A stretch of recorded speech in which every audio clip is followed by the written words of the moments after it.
par la grâce de Dieu, je vais vous porter un petit message, pas un petit, un grand message, pour vous montrer que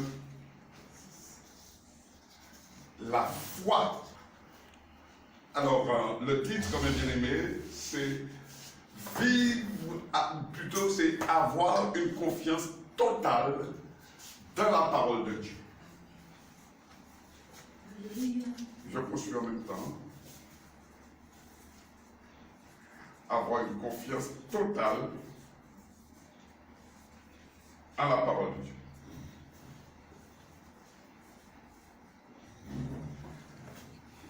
Alléluia. Et pour cela, je vais prendre deux textes qui sont d'actualité. Parce qu'aujourd'hui, nous avons été prévenus par les prophètes, par des hommes imminents, notamment par exemple Enoch, Noé, que ce siècle, la fin de ce siècle, cette génération va subir la violence. Violence, la terreur, l'apostasie, ce sont des esprits très puissants. C'est simplement, les ténèbres qui sont en train de descendre sur la terre pour mettre en place l'Antichrist, l'esprit de l'Antichrist. Alors, ceux qui ne veulent pas vraiment réfléchir, ils vont subir. Parce que la puce, toutes ces choses qui ont été annoncées sont déjà à l'œuvre. Amen. Mais à nous, peuple de Dieu, le Seigneur veut nous donner vraiment un encouragement. 2 Chroniques, chapitre 20. 2 Chroniques, chapitre 20, notez de 10 à 22. C'est long, mais c'est important pour nous. Voici les fils d'Ammon et de Moab, et ceux de la montagne de Séhir, chez lesquels tu n'as pas permis à Israël d'entrer quand il venait du pays d'Égypte, car il s'est détourné d'eux, il ne les a pas détruits.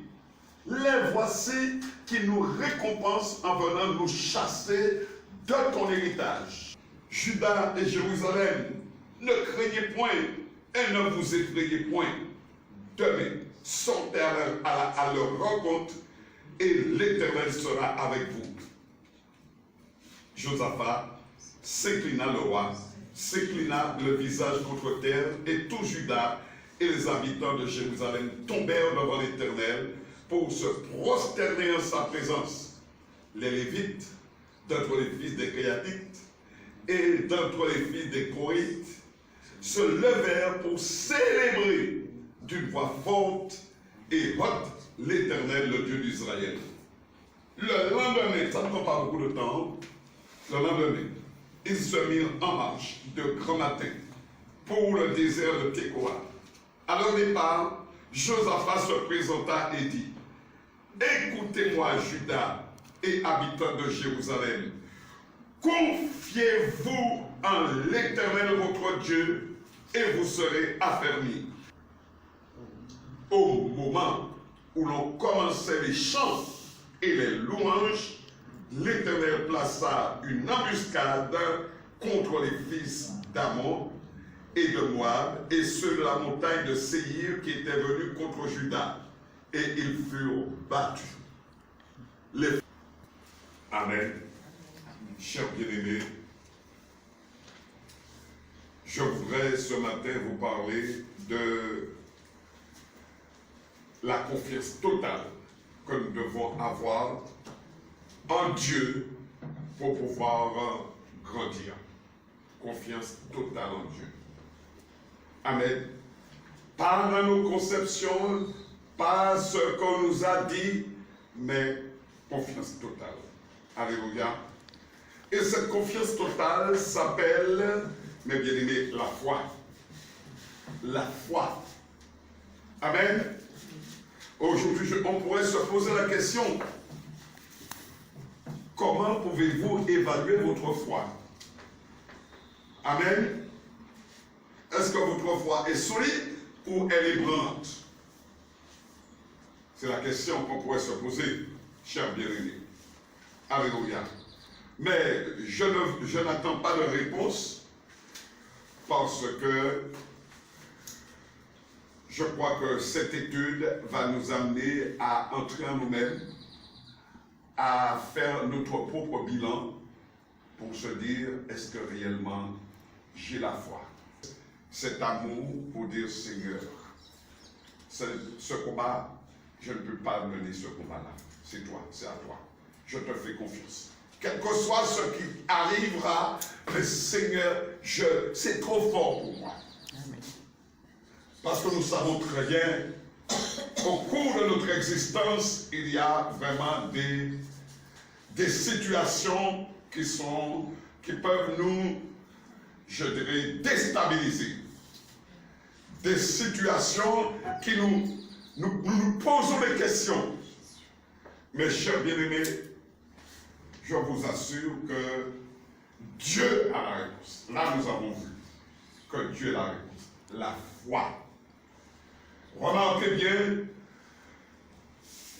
un élément de la foi, un élément qui nous permet de développer notre foi, c'est ce que nous faisons ici, c'est la louange. Louez Dieu. Louez Dieu. Même louez Dieu. Amusez-vous, mes bien-aimés, à louer Dieu, à chanter, à chanter, à chanter. Il y a quelque chose qui se passe en nous.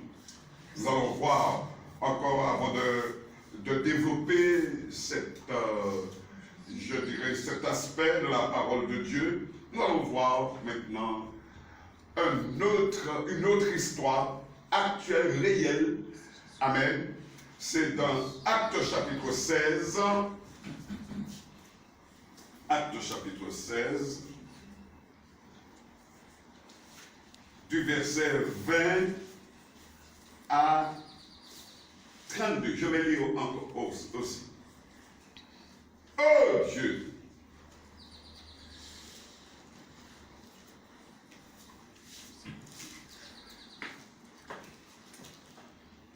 Amen. Juste pour replacer l'histoire, c'est Paul, l'apôtre Paul, alléluia, qui va faire une action. Et à ce moment-là, les gens ne sont pas contents et ils vont le traîner devant le tribunal. Amen.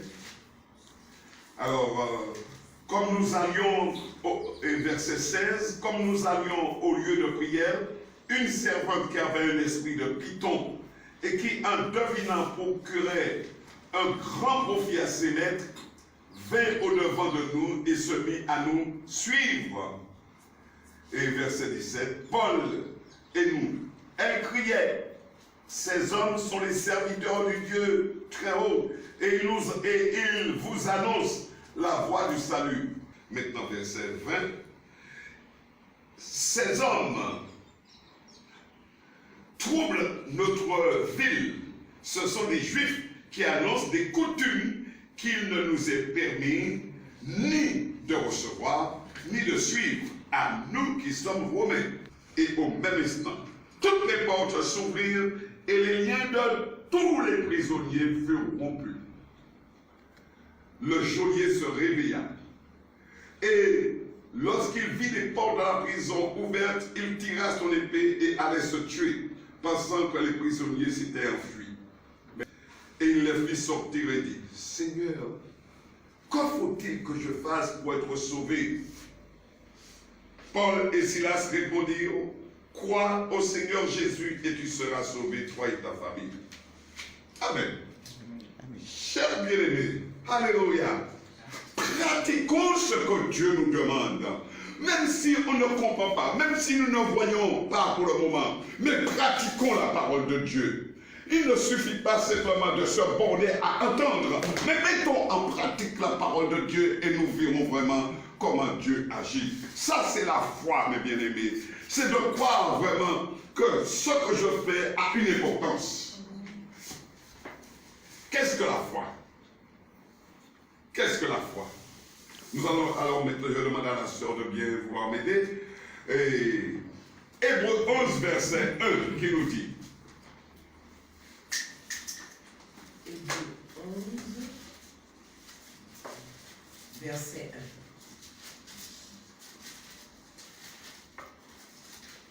1. Or, la foi est une ferme assurance des choses qu'on espère, une démonstration de celles qu'on ne voit pas. Amen. Or, la foi est une ferme assurance des choses qu'on espère, une démonstration de celles qu'on ne voit pas. C'est au-delà de nos perceptions humaines. Alors, dans la foi, nous voyons ces mots importants, mes bien-aimés, sur lesquels on peut s'appuyer. Confiance, fidélité, assurance, indispensable au salut. Hébreux 11, verset 6. Hébreux 11, verset 6. Or, sans la foi, il est impossible de lui être agréable. Car il faut que celui qui s'approche de Dieu croit que Dieu existe et qu'il est le rémunérateur de ceux qui le cherchent. Amen. Amen. Chers bien-aimés, la foi consiste également à croire, obéir et vivre. Les circonstances peuvent être entièrement contradictoires, mais la foi est une ferme assurance des choses que l'on ne voit pas. Mais tu connais toutes choses par la parole. Parce que voilà, mes bien-aimés, nos directives, nous savons ce qui va se passer par rapport à la parole de Dieu. Alléluia. Et c'est pourquoi je dis, chers bien-aimés, c'est ce genre de foi dont Jésus parle quand il dit dans Marc 11, verset 22-24. Marc 11, verset 22-24. Marc 11, verset 22-24. Jésus prit la parole et leur dit: ayez foi en Dieu, je vous le dis en vérité.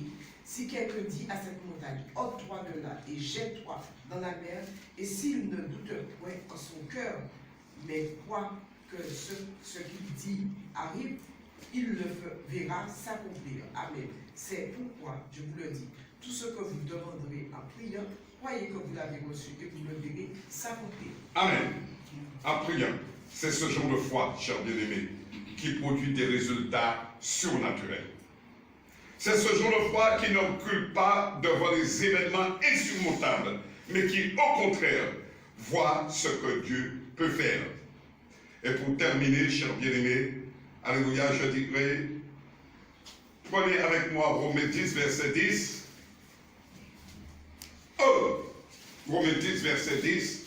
Romains 10, verset 10, car c'est en croyant du cœur qu'on parvient à la justice. Et c'est en professant de la bouche qu'on parvient au salut, selon ce que dit l'Écriture. Amen. Amen. Alors, pour terminer, je dirais simplement, la foi, ça se travaille. Amen. Et bien souvent, le Seigneur nous reproche parce que nous sommes dans l'incrédulité et puis dans le doute. Nous doutons de sa parole. Amen. Alléluia. La foi n'est pas une vague supposition, quelque chose dont on n'est pas sûr. La foi est une assurance et une démonstration. La foi n'est pas une attitude généralement optimiste. C'est plus que cela, mes bien-aimés. C'est une espérance que tout ira bien, quel que soit ce qui se passe. N'oubliez pas une chose, pour vous encourager. Alléluia. Vous n'êtes pas de ce monde. Vous avez été envoyé pour une mission totale. Et, chers bien-aimés, nous devons réussir la mission. Le royaume de Dieu ne peut être debout dans notre génération que dans la mesure où nous allons exercer notre foi, où nous allons croire. On peut être jeté en prison, on peut pas avoir toutes sortes de tribulations, de souffrances, etc. Et tout. Je crois.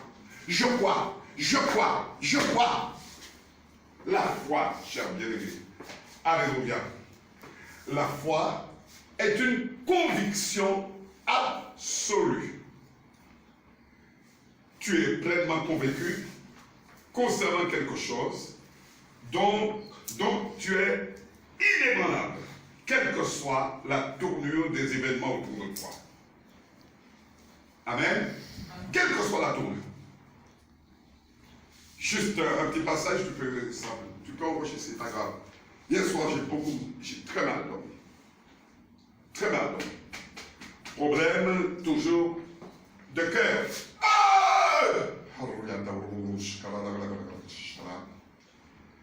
Parce que je suis passé dans des endroits où le Seigneur commence à me montrer, voilà la situation, voilà la situation, voilà la situation.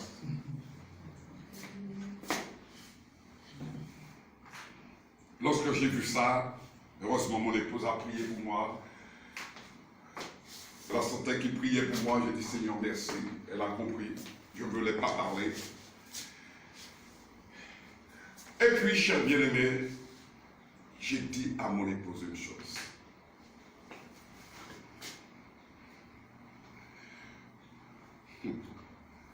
Les démons sont déchaînés. Et le Seigneur veut m'utiliser pour pouvoir vraiment, je dirais, faire connaître sa parole par rapport à une situation. Lorsque j'ai vu ça, cher bien-aimé, le Seigneur m'a montré les choses. J'ai commencé à fortifier mon corps. Et je viens ici pour pouvoir encore aller plus loin. Et figurez-vous, cher bien-aimé, par la grâce de Dieu, j'ai compris que pour que mon cœur soit guéri, pour que maintenant je puisse parler aux bien-aimés qui ont ce problème de cœur, il faut prier et croire que Dieu, mes bien, nous ne sommes pas limités. Aimez, faites tout ce que vous pouvez, mes bien-aimés, pour pouvoir vraiment avoir un cœur comme Jésus. Et vous allez voir que le diable va vous laisser tranquille et vous allez pouvoir confesser. Je ne savais pas, cher bien-aimé, que ce matin, que j'allais porter la parole. Je ne le savais pas. On m'a mis devant le fait accompli. Et je bénis Dieu pour cela, parce que ça montre, cher bien-aimé, que la vie de l'Esprit qui est en nous, eh bien, nous rend capables de tout faire. Que Dieu vous garde et que Dieu vous bénisse. Amen.